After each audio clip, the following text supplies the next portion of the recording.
누가복음 9장 38절에서 50절까지의 말씀을 읽겠습니다. 요한이 예수께 여짜오되 선생님, 우리를 따르지 않는 어떤 자가 주의 이름으로 귀신을 내쫓는 것을 우리가 보고 우리를 따르지 아니하므로 금하였나이다. 예수께서 이르시되 금하지 말라. 내 이름을 의탁하여 능한 일을 행하고 즉시로 나를 비방할 자가 없느니라. 우리를 반대하지 않는 자는 우리를 위하는 자니라.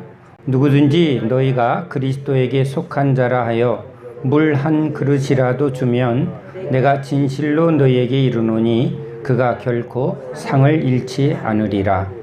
또 누구든지 나를 믿는 이 작은 자들 중 하나라도 실족하게 하면 차라리 연자 맷돌이 그 목에 매여 바다에 던져지는 것이 나으리라. 만일 내 손이 너를 범죄하게 하거든 찍어버리라.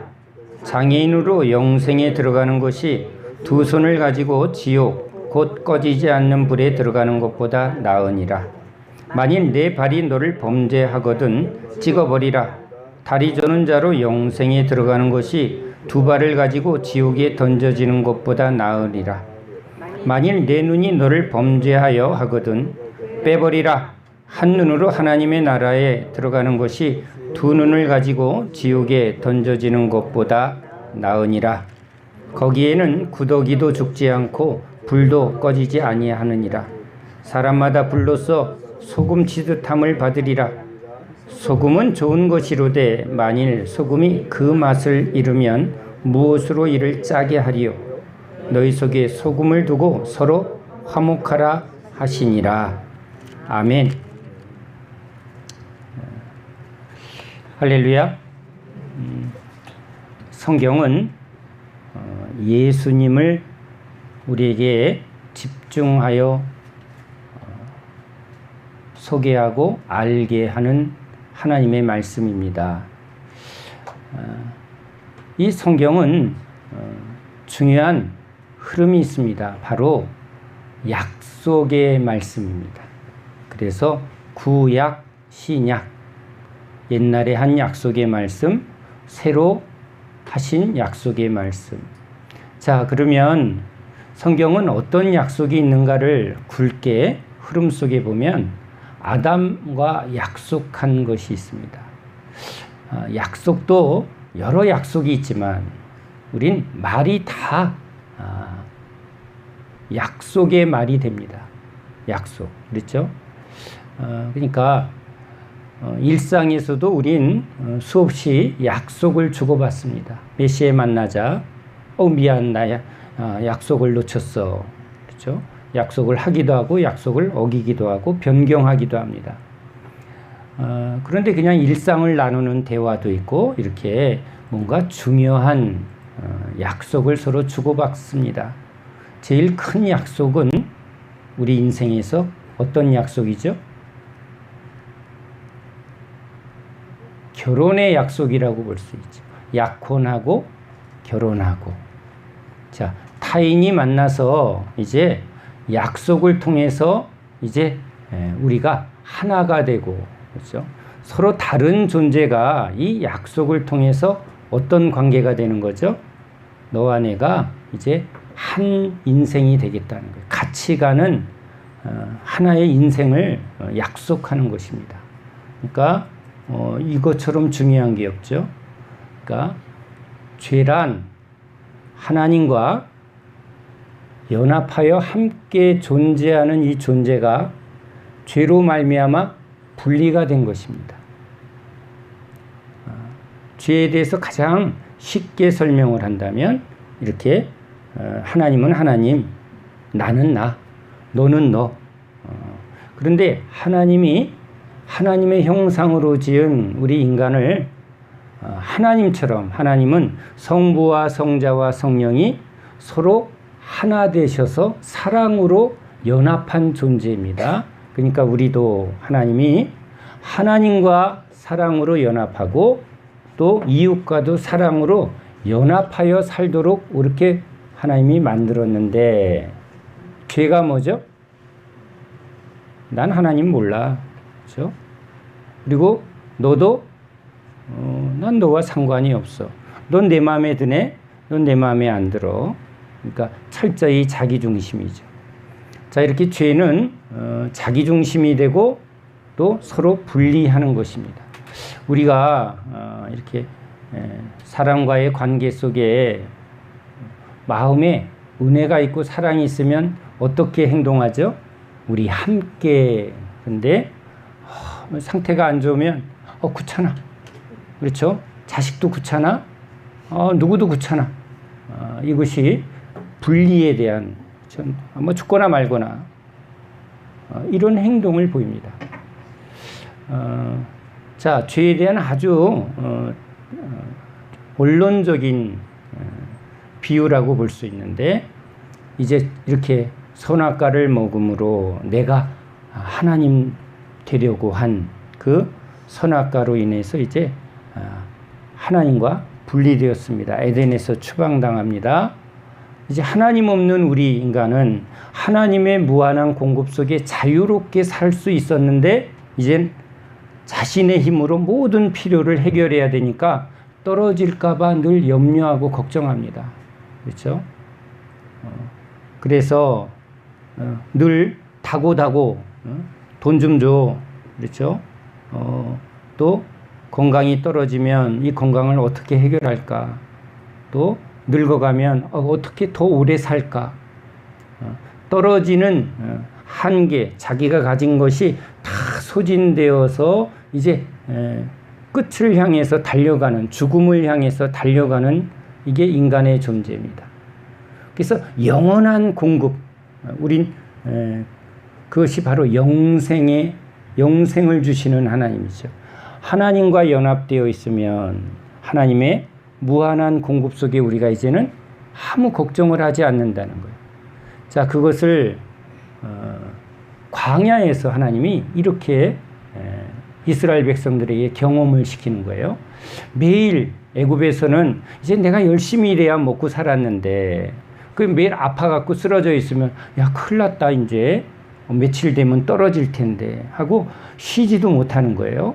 그렇죠? 통장에 잔고를 늘 생각하고 그렇게 떨어질 수밖에 없는 것에 늘 가지고 있어도 불안한 거예요. 이거 경기가 이상하게 돼서 이거 확 무너지면 나 어떡하나. 부자가 제일 두려워하는 게 뭘까요? 네, 이 안정적인 삶이 깨지는 게 아마 더 무서울 거예요. 가난한 사람들이 오히려 더 자유해요. 뭐 늘 없어도 사는데 익숙해져 버리면 뭐 그게 뭐 어때? 조금 단순한 비유지만요, 많이 가지면 자유로울 것 같은데 그렇지 않다는 거예요. 왜요?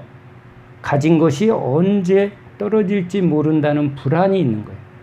이 요동하는 세상에서 자기가 영원한 안정을 가질 수 없는 것을 본능적으로 인간은 아는 거예요. 자, 누가 흔들리지 않는 영원한 반석이죠? 하나님.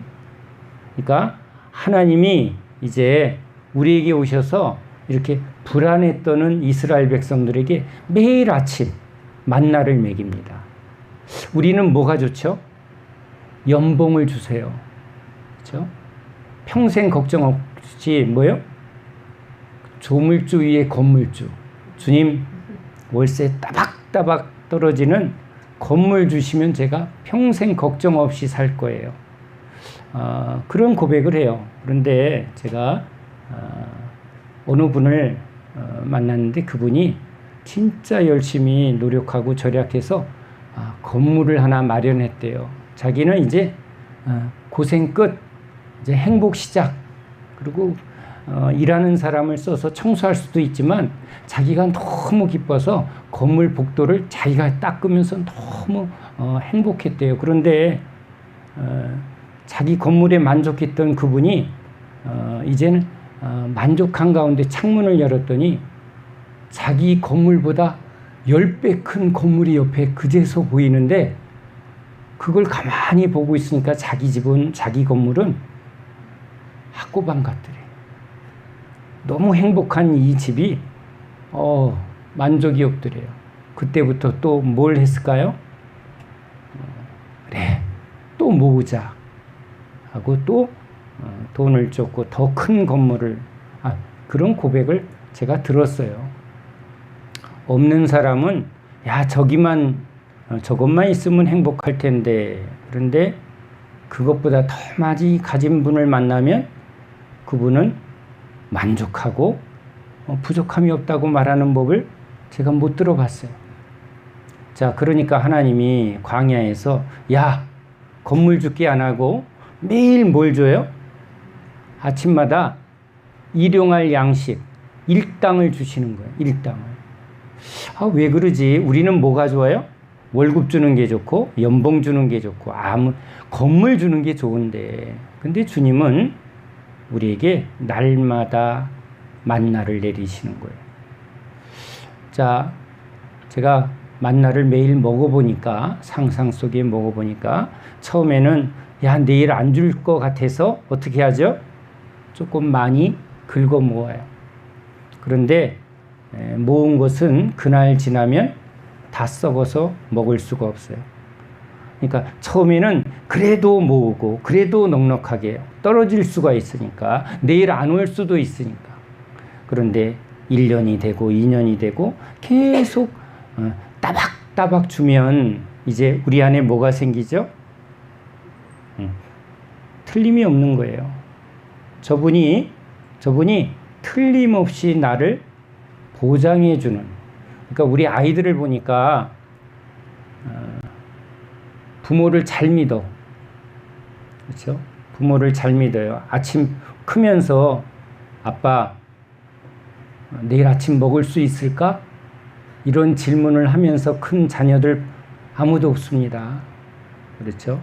이제 세상의 현실을 알면 야, 아버지가 너무 고생하셔서 우리가 이렇게 매일매일 걱정 없이 밥 먹었구나. 그러니까 누구의 헌신? 부모의 헌신으로 아무 걱정 없이 아주 당연한 듯이 먹는 거예요. 맡겨놓은 듯이 먹는 거예요. 누구를 믿는 거죠? 네, 부모님을 믿는 거예요. 그러니까 하나님을 믿을 때, 믿음이 오면 이젠 매일 아침 야, 내일은 나올까 안 나올까가 없어지는 거예요. 믿어야 자유가 오는 거예요. 그러니까 하나님은 우리에게 날마다 나를 책임져 주는, 꼭 아침밥 차려주는 어머니의 사랑으로 날마다 우리를 아침밥 차려주는 거예요. 그러니까 그것을 날마다 40년간 먹어가면서 뭘 우리한테 주는 거예요? 엄마의 사랑, 아버지의 보호하심, 어머니의 그 날마다의 사랑을 먹고 마시게 하는, 그 속에서 이제 비로소 뭐가 되는 거죠? 노예 근성. 내가 일해야 먹고 사는 그 노예 근성을 버리고 하나님이 나의 아버지요, 하나님이 나의 어머니가 되셔서 나의 모든 일용할 양식을 날마다 책임져 주신다. 그럴 때 이제 편안해지는 거예요. 제가 캄보디아에 가서 이 빵 나누는 사역을 해보니까 앞에 앉은 아이들이 손을 막 내밉니다. 다 똑같이 줬어요. 그런데 어른들 중에 몇 분의 눈빛이 아주 강력하게 빛납니다. 왜 그런가 그랬더니 집에 있는 가족들을 생각하니까 하나만 받으면 안 되는 거야. 그러니까 다 하나씩만 공평하게 주는 것을 보는데, 아이들은 해맑은데 어른은 얼굴이 묘하게 이렇게 복잡한 얼굴을 봤어요. 제가 이렇게 보면서 저분의 마음이 읽혀지는 거야. 집에 있는 둘째라든가 다른 아이를 생각하니까 하나만 더 줬으면. 그래서 또 하나 챙겨드렸습니다. 그때부터 난리 납니다. 실수한 거예요. 아이들의 눈빛이 갑자기 전부 막 바뀝니다. 그때부터는 그 하나 모두가 공평하게 준 그 빵의 은혜가 이젠 누가 더 하나를 차지할 수 있는가.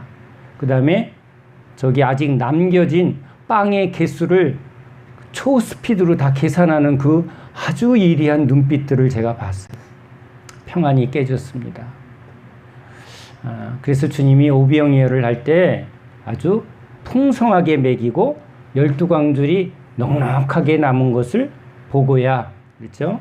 받을 때는 그냥 움켜쥐고, 왜? 언제 떨어질지 모르니까. 그러니까 우리 탈북자 사역하는 분들이 그런 간증을 합니다. 내일도 빵 줄 테니까 새끼 밥을 먹이면서 간식으로 빵을 줬는데, 이 탈북자들이 너무 굶주려 있으니까 그걸 자꾸 숨기더래요. 걱정하지 말라고, 또 준다고. 근데도 안 믿는 거예요. 못 믿는 거죠.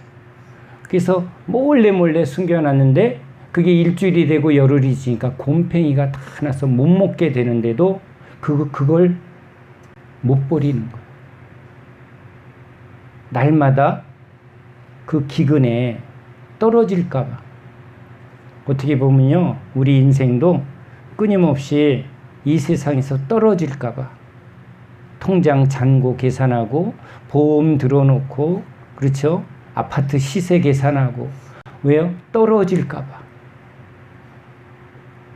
근데 주님이 떨어지지 않는, 그렇죠? 우리와 영원한 언약을 맺는 거예요. 너는 내 자녀야. 너는 내 백성이야. 내가 광야에서 40년간 너희들이 일하지 않았는데 내가 너희들을 날마다 먹이고, 그렇죠? 우리 부모들이 자식한테 어떻게 해요? 밥값 계산합니까? 그렇죠? 그러니까 하나님이 우리 부모가 되셔서 먹고 마시고 생활하는 거 걱정하지 마. 이제 너희들은 먹고 마시고 생활하는 생존을 위해서 살지 말고 이제 하나님의 의를 위해서 살아라. 우리도 이런 고백을 합니다. 아유, 건물 하나만 마련해 놓고 내가 이젠 좋은 일 해야지. 마련해 놓으면 할까요? 마련해 놓고 나면 또 그 마련해 놓은 것을 관리하랴, 세금의 걱정, 그렇죠? 가진 자의 더 많은 걱정을 또 붙들고 사는 게 이 어리석은 인간입니다. 진정한 자유는 하나님 은혜 안에서만 자유가 있는 것입니다. 자, 그래서 주님이 이 언약, 특별한 언약이죠. 무슨 언약이죠? 꼭 결혼의 언약, 부모 자식 간의 언약, 고와 같은 우리를 하나님이 이제 언약을 맺는데 그걸 구원의 언약이에요. 그래서 아담과 언약을 맺습니다. 여자의 후손이 이제 너에게 이 죄와 사망에서 에덴에서 추방당한 그것을 다시 하나님의 에덴으로 돌아오게 하는 아담과의 언약이 있습니다. 원시복음이라고 하는 그 아담과의 언약. 그리고 모세를 통해서 출애굽을 한 이스라엘 백성들에게 이제 모세와 같은 다른 선지자를 보내겠다. 다윗과 같은 이제 왕, 그죠? 다윗, 하나님의 보낸 종으로서 하나님을 대리하여 하나님 나라를 이루어가는 다윗과의 언약을 통해서 참 왕, 진정한 왕인 예수님, 그렇죠? 그러니까 아담도 둘째 아담, 진짜 하나님이 약속한 둘째 아담인 예수님을 지금 약속하는 것이고, 모세도 예수님을, 또 다윗도 예수님을, 그러니까 성경은 모두 예수님을, 또 우리는 성경에 여러 가지 우리에게 꼭 필요한 것들을 말합니다. 지혜, 여기 지혜 권사님 찾는 게 아니고 지혜가 없거든 후히 주시는 주님께 구하라고 하는데, 이 지혜는 누구죠? 사실은 예수님이에요. 예수 믿는 자에게 지혜와 계시의 영인 성령을 주는데, 누구에게? 예수님을 믿을 때만 이 지혜의 영이 온다는 거예요. 그래서 결국은 성경은 예수님을 가리켜요. 예수님을 가리킬 때 또 하나의 언약이 있습니다. 소금 언약이라는 성경에 소금의 이야기가 나옵니다. 썩은 것을 부패하지 않게 하는 소금, 그렇죠? 죄로 썩은 우리 죄에 대하여 부패하지 않도록 지켜주는 그 소금이라는 그 개념으로 주님이 너희가 빛과 소금이 되라라고 말하기도 하셨지만, 소금의 의미를 통해서 이제 죄로 썩어 죽을 수밖에 없는 우리를 이렇게 지켜주고 깨끗하게 하는 그 역할을 소금이라는 단어를 쓰는데, 결국은 지혜도 주님이지만 소금도 결국은 누구죠? 소금도 주님이세요. 그러니까 성경에서 언약의 이야기가 나오면 그 언약은 누구를 가리킨다? 예수님을 가리킨다. 이렇게 여러분이 깨달으면 성경을 이해하고 깨닫는데 큰 도움이 될 것입니다. 자, 이제 예수님이 12제자를 데리고 하나님의 나라, 12지파가 이제 하나님의 다스리는 이스라엘의 12지파, 그것을 지금 예수님이 새로운 이스라엘, 새로운 하나님의 나라를 12사도들을 데리고 다니면서 지금 새로운 이스라엘을 나타내려고 합니다. 그러니까 제자들은 예수님을 따라가며 지금 자기 따르는 12제자들이라는 이 의미 속에 특별한 의미가 있다는 걸 조금씩은 깨닫습니다. 왜냐하면 누구나 다 이 주님이 인정하는 게 아니라 12제자들만 지금 주님이 중심적으로 가리키고 있는 거예요. 자, 따라가는 제자들 입장에서는 자기네들이 지금 어떤 대접을 받는 것 같아요? 특별한 대접을 받는 것 같아요. 자기만 주님이 인정하는 것 같아요. 무리들에 대하여 주님이 말할 때 저들에게는 이 복음의 비밀이, 하나님의 놀라운 은혜의 비밀이 저들에게는 열려있지 않고 너희들에게는, 그러니까 여러분, 우리도 주님이 내가 너를 사랑한다 그러면 어떤 느낌이 들까요? 나만 사랑하는 것 같아요. 그래서 우리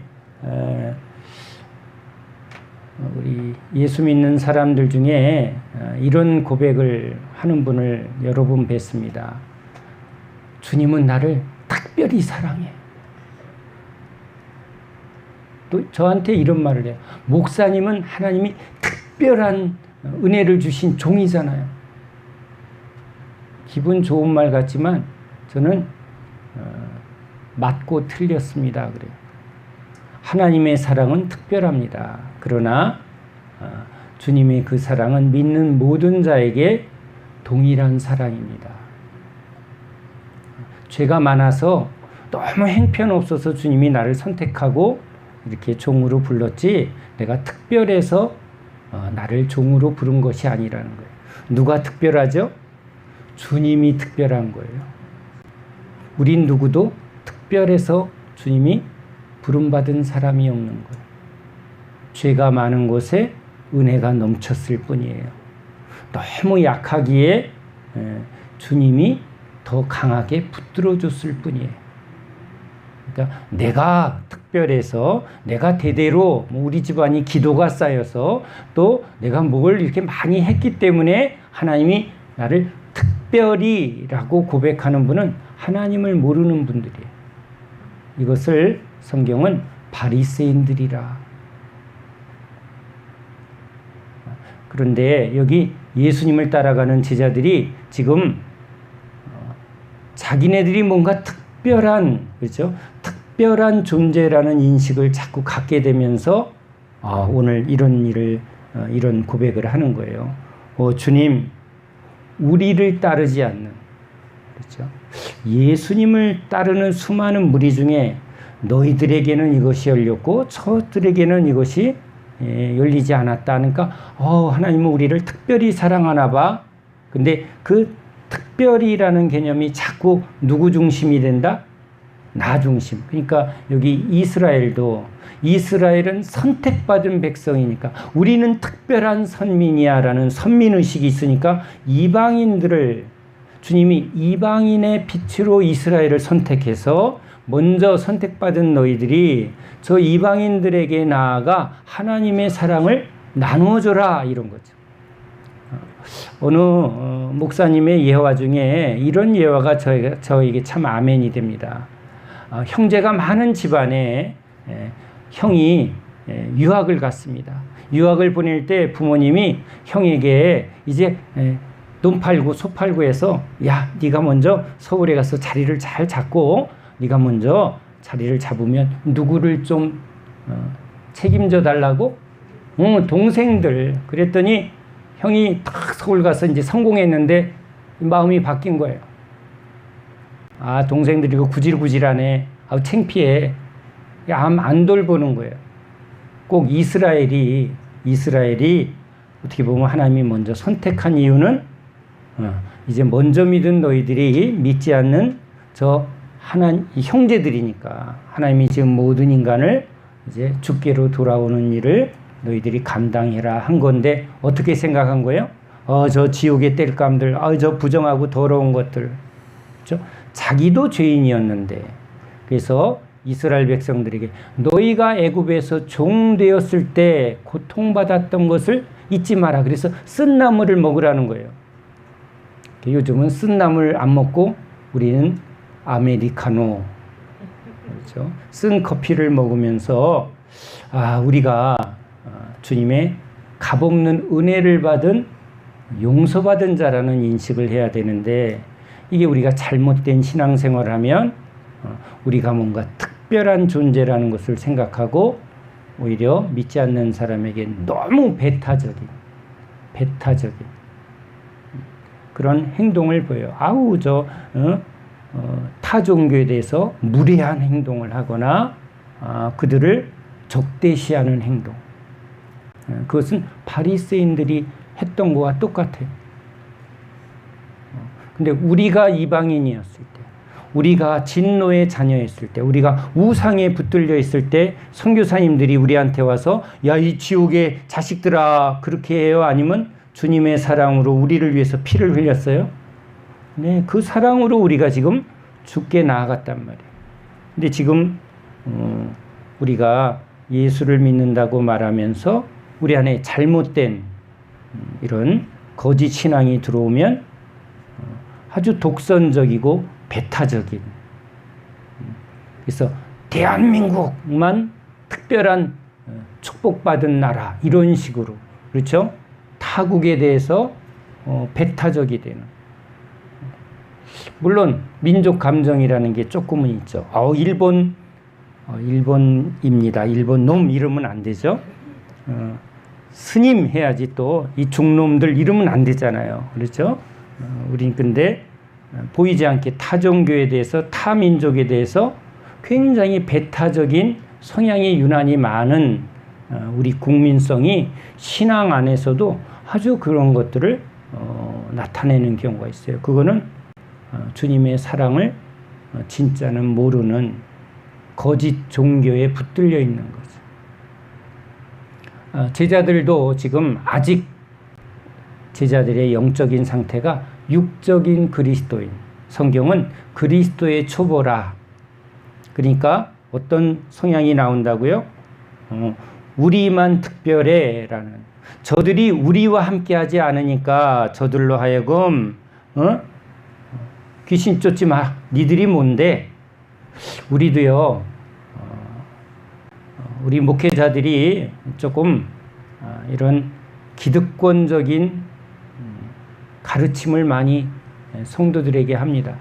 주님이 오히려 크고자 높고자 하면 낮아지라고 했는데, 섬기라 했는데, 목사들이 권위적이 되거나 모든 힘을 자기 중심으로 하는 행동은 예수의 가르침이 아닙니다. 주님이 제자들을 어떻게 섬겼는가를 본이 되셨기 때문에 종들은 은혜를 많이 받으면, 제대로 받으면 받을수록 어떤 모습이 보여야 하나요? 네, 더 낮아짐과 섬김의 모습을 보여야 합니다. 그런데 세속화되면 세상은 피라미드의 원리죠. 누가 더 높은가, 누가 더 힘이 있는가, 그것은 세상의 원리입니다. 그래서 담임 목사님이 최고고, 그 다음엔 분목사님, 그 다음엔 장로님, 그 다음엔 안수 집사님, 이것이 서열화 계급화된 것은 이건 세속화된 교회입니다. 은혜를 받고 주님한테 중임을 받은 자일수록 어떤 태도를 보여야 한다고요? 세상과 거꾸로죠. 저희가 가장 작은 자입니다.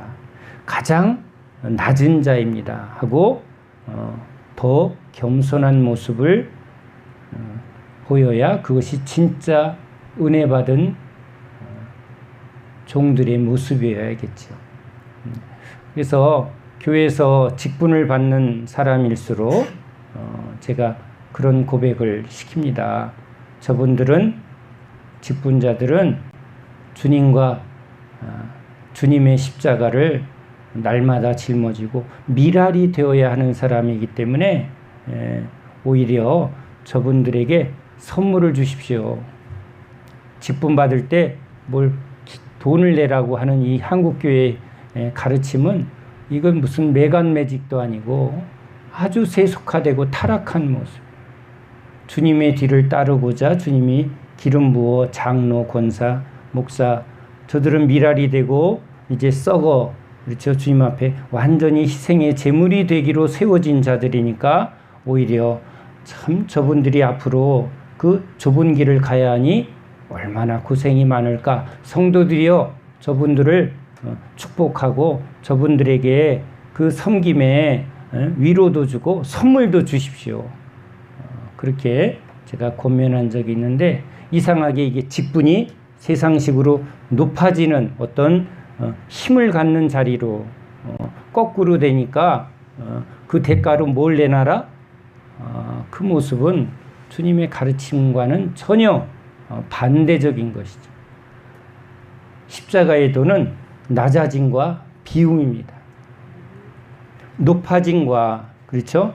힘을 붙드는 건 사단의 가르침입니다. 그러니까 주님이 나는 너를 도무지 모르겠다.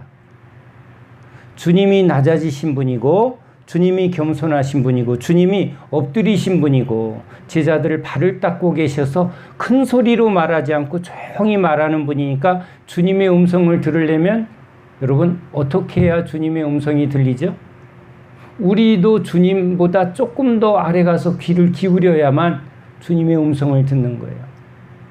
높아진 사람에겐 누가 말할 것 같아요? 광명의 천사로 가장한 사단이 하나님의 음성인 것처럼 말하는 거예요. 그러니까 얼마나 무서운 거예요? 내가 하나님의 음성을 들었습니다. 내가 하나님의 뭘 약속을 받았습니다. 내가 하나님이 뭘 하라고 했습니다 하고 열심히 갔는데 그건 주님이 아니에요. 뭐 하나님이 이렇게 복을 주시고 하나님이 이렇게 나를 잘되게 해주시고 여러분 그건 예수님의 가르침이 아니에요. 주님이 그 길로 가지 않으신 분이에요. 한 알의 미랄이 땅에 떨어져야. 자, 주님은 자기의 그 구원과 생명과 언약의 길을 이제 제자들에게, 자기를 따르는 제자들에게 그 사명을 주려고 이제 언약을 맺는데 그 언약이 무엇으로? 예수의 이름을 부르게 합니다. 근데 예수의 이름을 부르기만 하면 구원을 얻으리라 라고 생각하니까 교회에서는 자, 예수님 해보세요. 예수님이 여러분의 구원임을 믿습니까? 아멘. 여러분 구원받았습니다. 그런데 여러분 그런 구원은 가짜 구원이에요. 언약이란 누가 주체가 되죠? 주님이 주체가 되는 거예요. 우리끼리 야 이렇게 하자 몇 장 몇 절 외워서 막 암기시키고 이렇게 종교적인 훈련으로 반복해서 주입해서 되는 게 아니라 누가 주체가 돼야죠? 주님이 주체가 되는 거예요.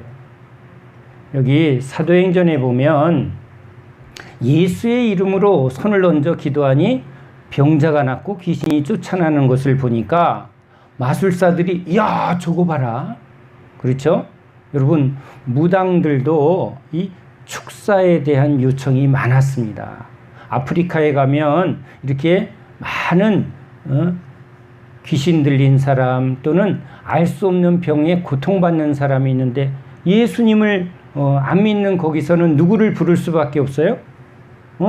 마술사들을 부릅니다. 주술사들을 부릅니다. 그러면 주술사들이 이제 귀신의 힘을 빌어서 막 얼르고 달래기도 하고 뭔가 그걸로 그 마을을 전부 지배합니다. 그 사람들을 아주 두려움에 떨게 하고 이 귀신의 힘을 의지하게 하고 귀신의 말을 듣게 하는 거예요. 그래서 낫게 하는 것처럼 보였다가 또 두려움을 주고 말 안 들으면 또 압제하고 이런 식으로 거기가 완전히 마귀 왕국을 만드는 게 그게 여러분 세상 이 마귀의 방법이에요. 그러니까 자기네들도 병 고치고 귀신 쫓는 일을 열심히 하고 있는데 그게 쉽지 않았는데 아니 예수 믿는 사람들이 보니까 성도들이 손을 얹은 즉 예수의 이름으로 그랬더니 막 병이 낫고 예수 이름으로 그랬더니 귀신이 떠나가고 보니까 야 저거 봐라 저거 새로운 술법인가 보다. 너무 쉬운 거예요. 제가 중이 되려고 했는데 제가 중이 됐으면 큰일 날 뻔했어요. 목사가 되니까 성경은 한 권인데 불경은 84,000경이야. 교수님 생각해 보세요. 84,000경을 이걸 알려고 하고 이걸 가르치려고 하면요 머리 다 빠집니다. 그래서 다 빠질까봐 미리 다 빼버린 것 같아. 이거는 조금 조심해야 될 언행입니다. 자, 아무튼 여러분 그러니까 뭔가 주술사들이 생각하는 건 뭔가 그 어떤 말을 하면 그 말이 힘이 될 거라는 그런 인식을 갖습니다. 그래서 꼭 주문 외우듯이.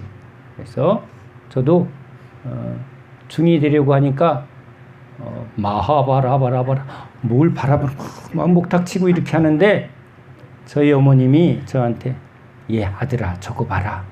왜요? 그랬더니 저걸 잘하면 그 도포자루 보이지? 이게 다 돈주머니야.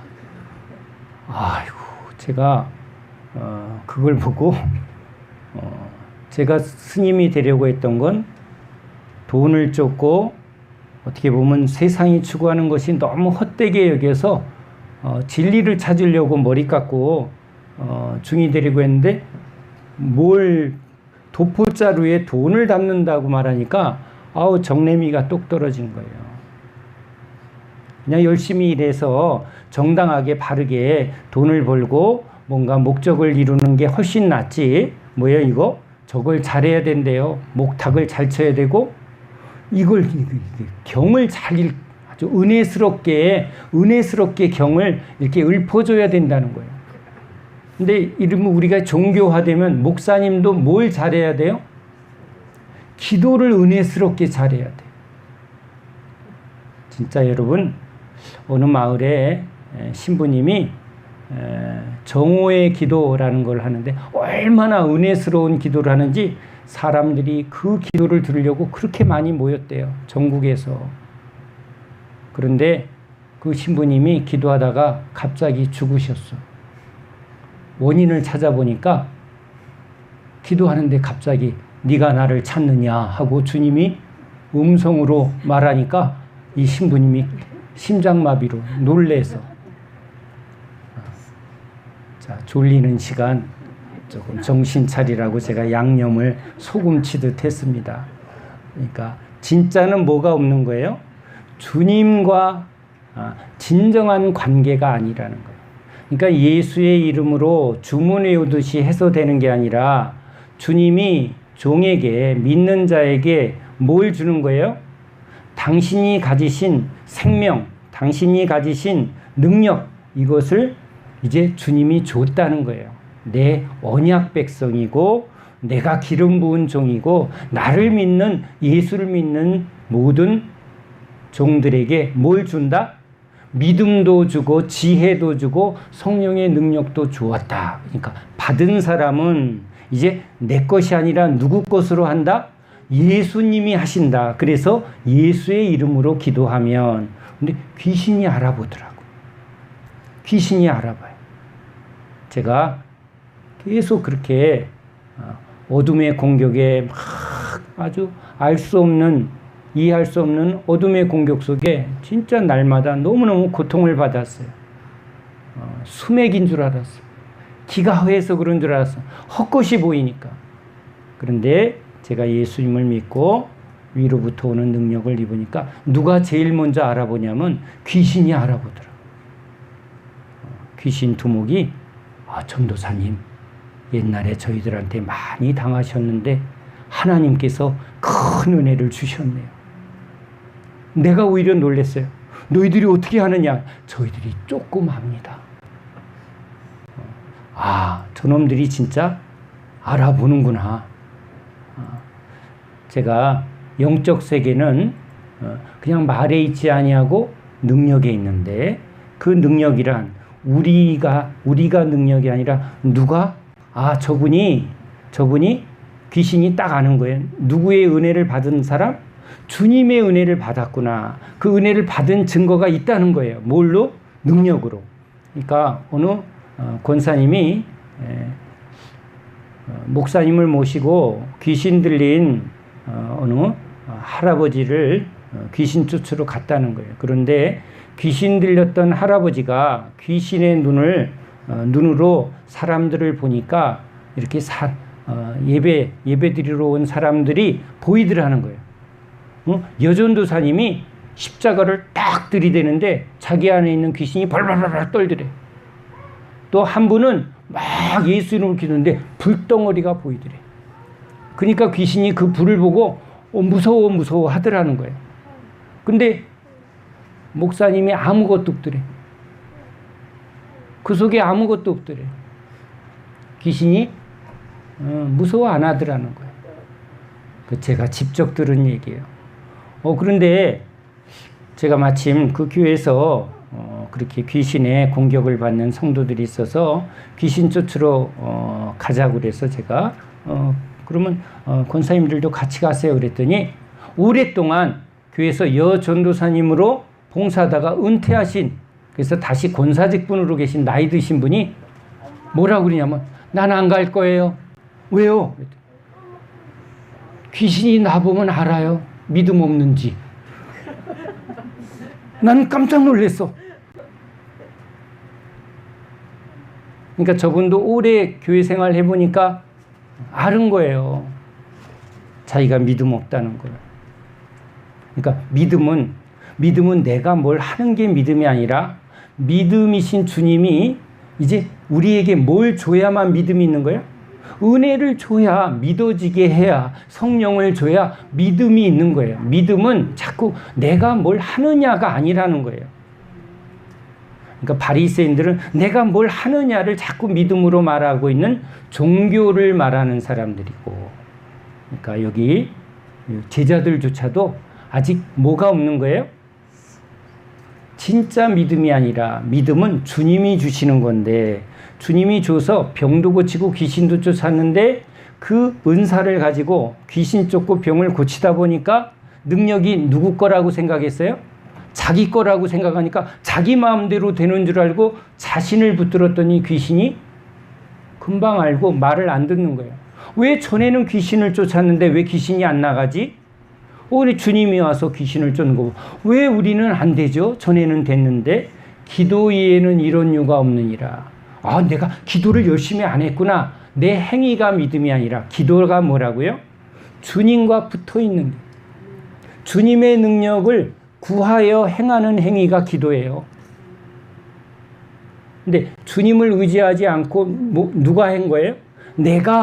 이건 내가 전에 쫓았으니까 이건 내가 할 수 있다 하는 순간 뭐가 역사 안 한다?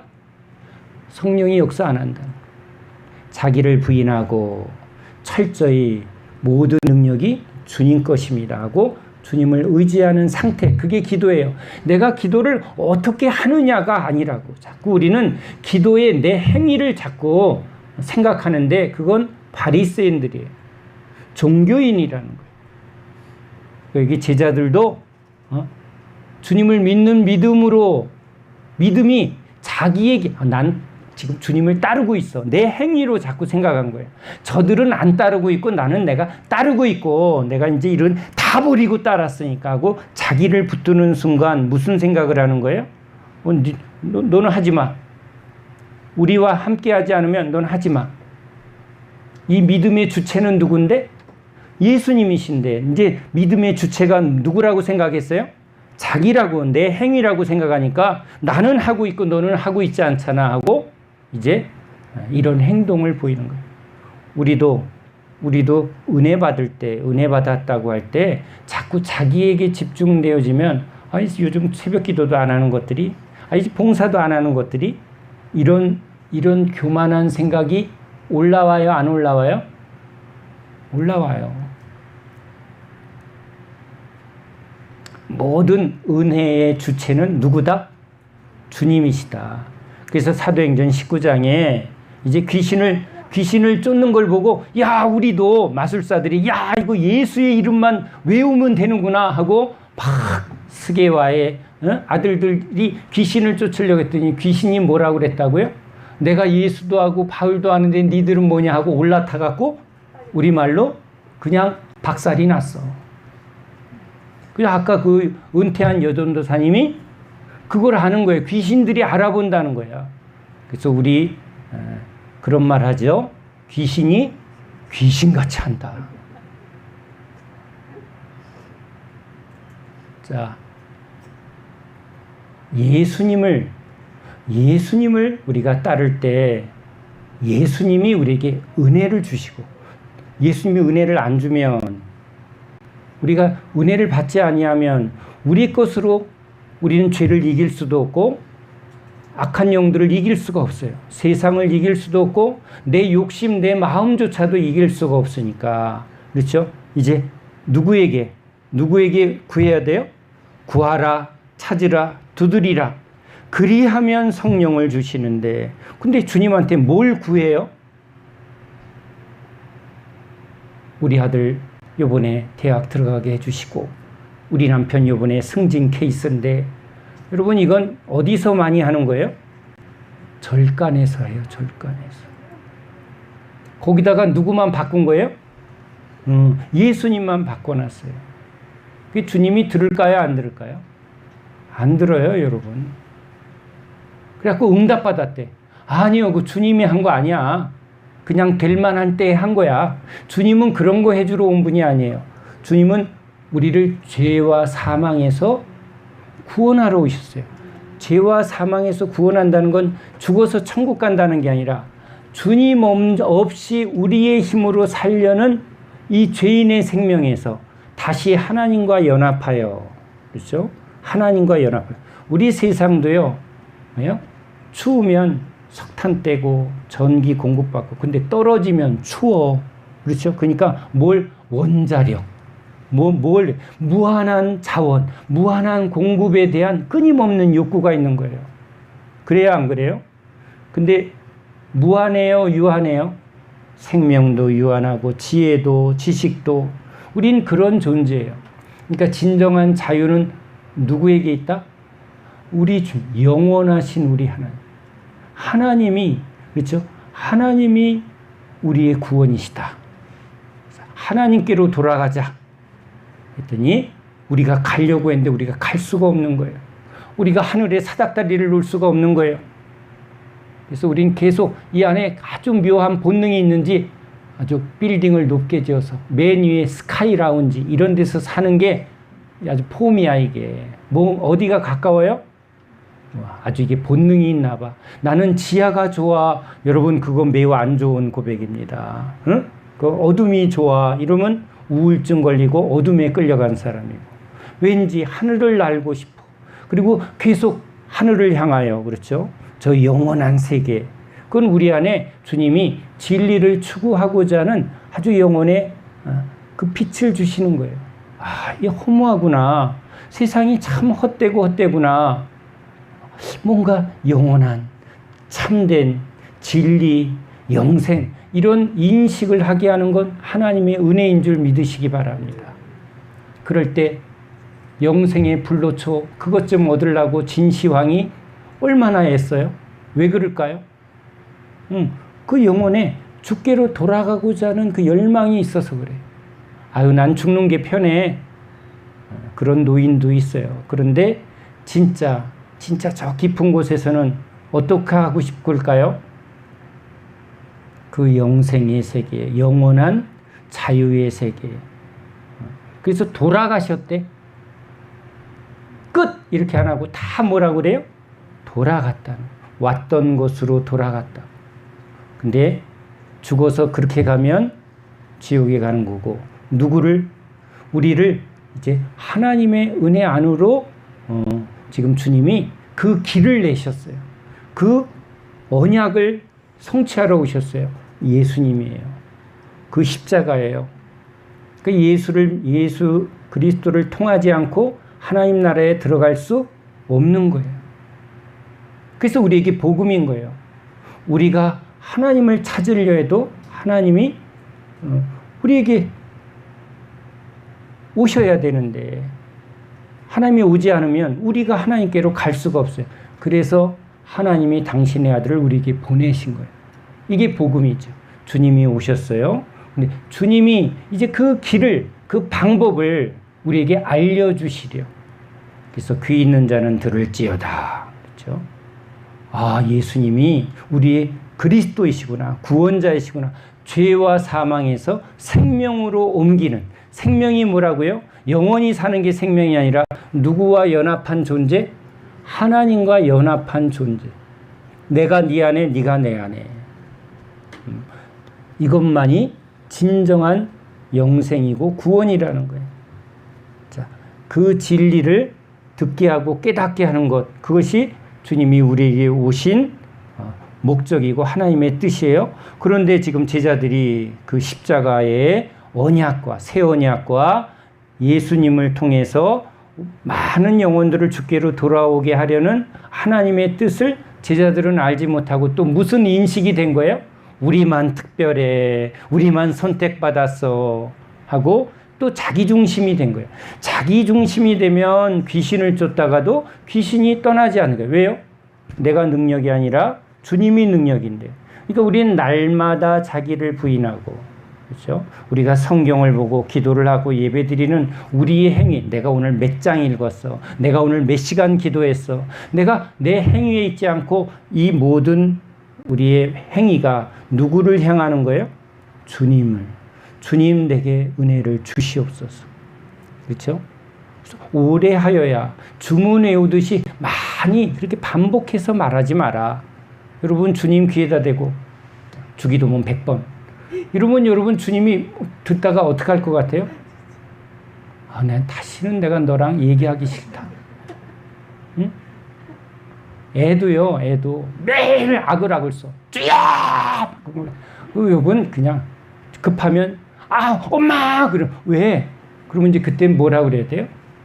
악을 쓰지 마시고 그때는 진짜 내 마음을 쏟아서 이렇게 해야 되는데 만나기만 하면 악을 쓰고 만나면 같은 얘기 또 하고 막 100번 외우고 20번. 여러분 그건 기도가 아니에요. 주님을 도망가게 하는 아주 무서운 행위들이에요, 여러분. 응? 내가 다시는 쟤와 함께하지 않겠다라고 아주 작정시키는 행위라고. 주님을 진짜 알길 원해서 마리아처럼 자꾸 귀를 기고 주님 난 무식해요. 난 주님 믿음이 없어요. 그렇죠? 자, 주님이 그래서 여기서 아주 중요한 얘기를 해요. 소자를 실족하게 하면 연자맷돌을, 또 눈이 범죄하면 눈을 뽑아버리고 손이 범죄하면 손을. 여러분 교회는 이제 이상한 사람들이 다 목사님 두 눈이 다 뽑히고 손발이 잘리고. 이 말은 뭐죠? 문자적으로 이렇게 하면 이걸 또 문자적으로 해석하면 안 되겠죠. 주님은 우리를 죄에서 구원하러 왔는데 사람들이 죄에 대한 인식이 너무 없다라는 거예요. 죄가 얼마나 무서운지를 몰라. 지금 코로나도 보세요. 코로나도 눈에 보이질 않아. 근데 이제 사람들이 죽어가니까 지금 막 마스크 쓰고 이러지. 그래요, 안 그래요? 그 죄라는 것도 그래요. 이 죽음, 이 죄라는 것이 보이지 않는 우리 영혼을 갉아먹고 죽이는 건데 우린 이것에 둔한 거예요. 그냥 우리 삶이 편안하면 그게 뭐 어째서. 근데 죄가 뭐죠? 하나님의 은혜 안에서 살지 않고 내 뜻대로, 내 마음대로, 내 힘으로, 하나님 없는 내 계획, 내 노력, 내 열심, 그 존재가 죄라. 그러니까 주님, 내가 죄덩어리입니다. 다 썩은 문둥병자입니다. 이런 우리를 누가 구원해 주신다? 주님이 구원해 주신다. 근데 은혜를 받았다고 하면서 이제 율법이 들어가고 자기 행위가 들어가면 믿음, 우리도 이 믿음에서 믿음의 길을 걸어갈 때 연약한 과정 속에 왔단 말이에요. 계속 주님 앞에 믿음 없다고 꾸지람 받았단 말이야. 그런 과정을 통해서 나중에 믿음, 은혜 받고 능력도 받고 지혜도 받고 말씀도 받아서 이제 믿음에 있는 자가 되고 능력 있는 자가 됐는데, 깨구리 올챙이 떡 생각 못하고 뭐 하는 거예요? 믿음이 있다고 하는 사람들이 믿음 없는 자들을, 소자를 지금 지적하고 판단하고 정죄하는 일들이 있더라는 거예요. 그런 일들이 누가복음 19장에는 너희들이 소자를 실족하게 하는 일이 없을 수는 없거니와. 자, 이 말 아주 중요해요. 내가 이제 잘하면 이제 절대 남한테 실수하는 일이 없을 거다, 있을 거다. 있을 거다. 우리는 온전하지 않아요. 은혜를 받아도 또 실족하고 또 실수할 때가 있어요. 여러분이 누구한테 제일 상처를 많이 받죠? 믿음이 있다고 하는 목사한테 상처 제일 많이 받고요. 뭐 권사가 왜 저래? 이런 거예요. 근데 서로 이렇게 제가 옛날에 이제 우린 잡사야 이럴 때는요, 서로 비슷하니까 시험도 안 들어. 예? 술 냄새 펄펄 풍기고 와도 시험이 안 들어. 왜? 나도 그러니까. 그런데 이 경건한 집사님들이나, 그렇죠? 새벽기도 안 빠지는 집사님 앞에 술 냄새 풍기고 가면 그날은 죽은 거예요. 그 눈에서 막 칼날이 쏟아져 나와. 응? 집사님, 어떻게 교회에 술 냄새 풍기고 옵니까? 그러면요, 진짜 고양이 앞에 쥐가 되고, 막 그냥 바들바들. 틀린 소리 아니거든. 우리도 지금 올 때 막 가글하고 너무 부끄러워. 근데도 어떻게 해요? 마누라 무서워서 왔고, 그래도 어떻게 은혜를 받고자 왔는데 하나님보다 더 무서워. 이게 누가 무서워? 네, 그런 아주 그 예리한 말씀의 검을 수백 자루 찾나 봐. 권사님들 중에 아주 눈꼬리 팍 찢어진 분들이 있어요. 예리한 검. 예? 그러면 그냥 참 그래, 옛날에 우리도 저랬지. 제가 그런 탕자 출신이어서 제가 그런 분 오면 조금 더 드셔. 이제 얼마 있으면 끊어져. 담배 몰래 피지 마. 내 방에 와서 펴. 제가 그래요. 솔직히 내가 끊은 게 아니고 나도 하나님의 은혜로 끊었으니까 왜 그래? 이 말을 안 해요. 지금 자기가 그걸 이길 힘이 없는 거거든. 그건 하나님의 은혜를 주셔야 되고, 그 사람이 뭔가 은혜를 받게 되면 이제 하나님 앞에 주님, 나를 이제 자유케 해주세요 하고 진심으로 나올 때 하나님이 또 은혜 주셔서 끊어주시는 거지. 그게 우리 신앙의 전부도 아닌데, 이상하게 우리는 그런 것에 유난히 판단과 정죄가 너무 많아요. 그러니까 소자들이, 이런 분들이 교회 오히려 시험 들어서 안 오는 거예요. 근데 할 말은 없어. 어떻게 담배 냄새 풍기고 술 냄새 풍기고 교회 가는 것도 나도 힘들단 말이에요. 근데 죄가 많은 곳에 은혜가 넘쳤다고. 그래요, 안 그래요? 솔직히 노숙자들 모시고 예배 드려봤어요. 아주 그냥 화장실에 가서 엄청 닦아주고 양치질도 시켜주고 그러고 안 찾는데 아주 예배당에 스멜. 거기다가 이분들은 진짜 자유분방하셔. 갑자기 설교 시간에 손 들고 앞으로 막 뛰어나와. 자기가 할 말이 있대. 그래요. 그들을 품고 가는 일은 참 쉽지만은 않아요. 경건한 걸 좋아하는 우리들은 누구가 조금만 떠들어도 싫고 방해받는 게 싫은 거예요. 그런데 주님은 주님 앞에 나온 아주 썩어 문드러지는 썩은 내 나는 문둥병자를 더럽다 안 하시고, 그렇죠? 오히려 거기다 손을 얹어 일부러 하시는 거예요. 그냥 말로 해도 되는데 그 더러운 발을 닦아주시고, 그게 우리에게 오신 예수님의 사랑. 근데 우리는 그 사랑이 있어요, 없어요? 우리가 하려고 하면. 이 소자를 실족하게 하는 일이 우리한테는 있어요. 난 죄 안 져야지. 아니에요. 우리는 날마다 주님의 은혜가 필요해요. 믿음은 예수님이 믿음이에요. 예수님은 이런 우리를 70번씩 7번 언제든지 죄 용서를 구하기만 하면 용서해 주시는 분이라는 것을 믿는 거예요. 믿음은 나한테 있는 게 아니고 주님은 진짜 믿을 뿐이라는 거예요. 이분은 언제든지 우리의 죄를 용서해 주시고 언제나 탕자를 품어주시고, 벼룩도 낯짝이 있다는데 벼룩을 한번 보고 싶어. 진짜 낯짝이 어떤지. 우리도 낯짝이 있지. 그래서 어떤 땐 내가 진짜 낯짝이 내 미안해서 못 가. 아니에요, 여러분. 그건 진짜 주님을 모르는 거예요. 오기만 하면, 그래서 우리 교회 성도들이 그래요. 안 오다가 오면 너무 사랑해 주니까 괜히 매일 와.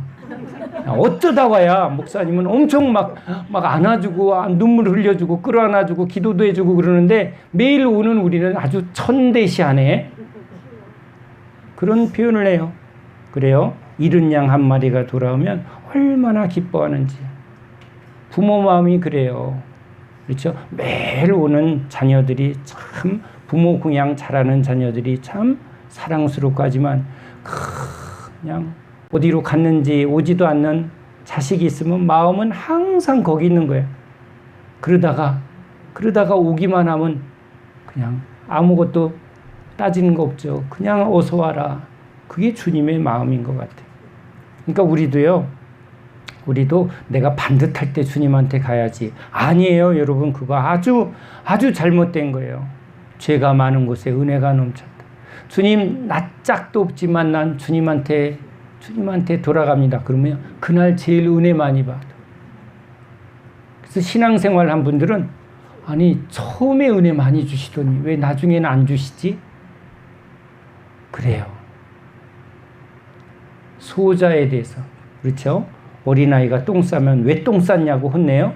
아니에요. 무조건 닦아주는 거예요. 소자는 그런 거예요. 근데 다 큰 아이가 똥 싸면 그건 한마디 들어야지.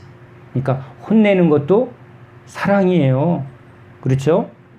여러분, 여기 주님이 소자를 실족해 하는 문제를 무섭게 말을 합니다.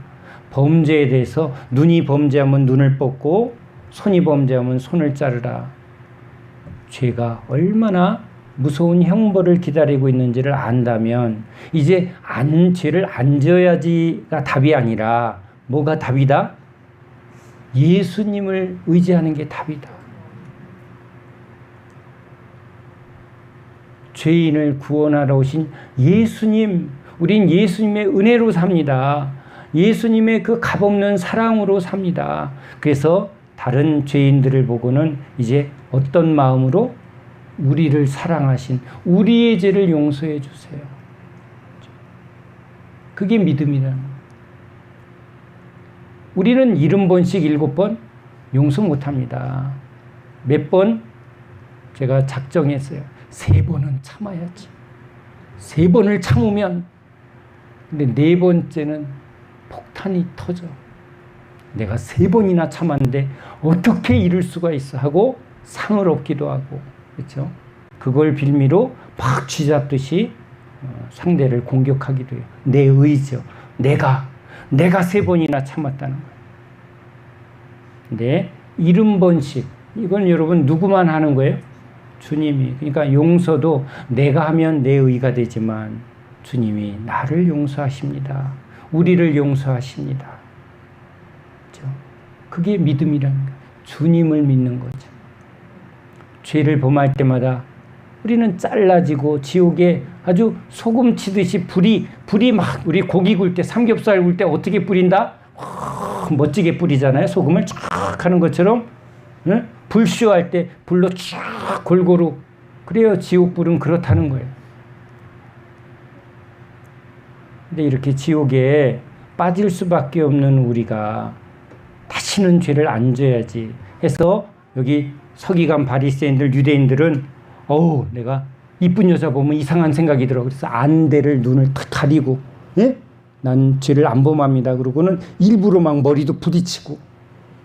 근데 네 마음으로 일어나는 음욕은 어떡할 거며, 그렇죠? 마음으로 일어나는 탐심은 어떡할 거며. 그러니까 저도 뭘로 저를 테스트하냐면 제 마음에 어떤 생각이 드는가를 항상 테스트해요. 아주 남자니까 전에는 젊었을 땐 멋진 스포츠카만 보면 눈이 쫙 뺏겨. 명동에 가는데 막 요즘은 텔레비 안 봐. 그래서 아니 막 늘씬한 세계의 모든 늘씬녀들을 다 한국에다 모아놨나 봐. 우리 여기 교회는 다 짜리몽땅인데, 예? 짜리몽땅인데 어떻게 그 TV에는 어떻게, 예? 거기다 왜 옷은 그렇게 다 벗겨갖고 한꺼번에 세워놨어? 눈 찢어져. 그래서 안 봐요. 아무튼 근데 진짜 이 마음을 주님이 이렇게 지켜주면 뭐로 보여야죠? 아름다운 하나님의 솜씨. 우리 아이들을 볼 때 아이들이 얼마나 사랑스러운가. 벌거벗었어도 아이들은 사랑스러운 존재로 보여야 이게 진짜 예수의 마음인데, 어머 섹시하네. 그러니까 인터넷이나 요즘 이 뭐 유튜브나 뭘 통해서 계속 아주 야한 동영상, 야한 이미지로 뭘 끌어내요? 우리 안에 아주 음란한 생각과, 음란이 왜 죄가 돼요? 상대방을 존재로 안 보고 뭐의 대상으로 보는 거예요? 내 욕망의 대상으로 보는 거예요. 이게 죄란 말이에요. 그 죄의 마음을 우리 안에 막 끌어올리고, 신상품들, 그렇죠? 지름신이 임해서 홈쇼핑 이렇게 보고 있어 보세요. 지름신이 싹 임하면서 벌써 결제 누르고 있는 여러분을 봐요. 그 필요한 소비도 아닌데도 그게 뭐가 죄야 그러지만, 그렇죠? 서서히 소비 중심이 되고 돈 중심이 되고, 그러면 뭘 계속 붙들게 돼요? 돈. 이게 여러분 우리를 세상에 끌고 가는 사단의 전법이란 말이에요.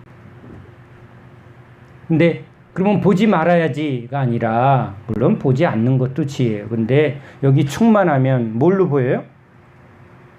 참 아름답구나. 그 다음에 물건을 보면 저건 내가 필요한 게 아니니까 하고 싹 관심을 두지 않는 거예요. 보되 거기에 빠지지 않는 거예요. 진짜는 이제 모든 것을 가치 있는 일에, 생명을 살리는 일에, 영혼을 구원하는 일에, 그죠? 영원한 상급이 있는 일에, 열매 맺는 일에 선택과 집중을 하는 지혜로운 눈, 열린 눈, 그게 주님이 주는 은혜예요. 아멘이죠? 그래서 나를 따라오너라 하고 주님이 이제 끌고 가는 거예요. 그래요. 소금은 맛이 있어야 돼요. 근데 우리 그리스도인들이 맛이 없는 존재가 됐다. 능력이 없다는 거예요. 소금은 뿌려놓으면 썩지 않도록 하는 건데, 그렇죠? 소금의 능력을 잃은 것처럼 너희들은 믿음의 능력이 없다. 그 능력은 누구죠? 예수님. 소금을 두고 서로 약속하라는 거예요. 화목하라는 거예요.